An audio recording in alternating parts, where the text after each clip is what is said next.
Toto je 4. diel miniseriálu o zápale močových ciest a je to diel o tom, kedy už nemôžeme liečiť zápal močových ciest doma a treba naozaj ísť k lekárovi.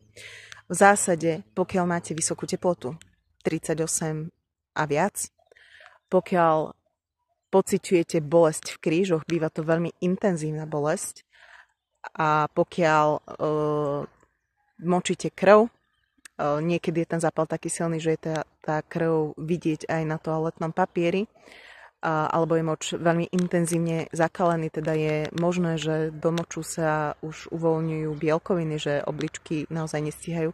Treba ísť k lekárovi, je to život ohrozujúci stav, pokiaľ sa vám zapália obličky, tam už nad ničím nerozmýšľajte, choďte na pohotovosť.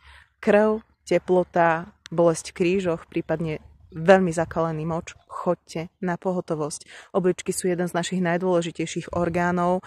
Keď sú v zápale, môže vás tu stať aj život. Naozaj žiadny bylinkár, žiadny lekárnik by už takýto vážny stav s vami nemal riešiť. Mal by vás urgovať k lekárovi, pretože sa to môže končiť aj fatálne. A dúfam, že vám všetky informácie, ktoré ste tu počuli, padli v prospech a budem rada, ak sa pridáte do mojej facebookovej skupinky Liečím deti prírodou, alebo ak potrebujete nejaké ďalšie informácie, pokojne mi napíšte na facebookový profil Bylinková mama.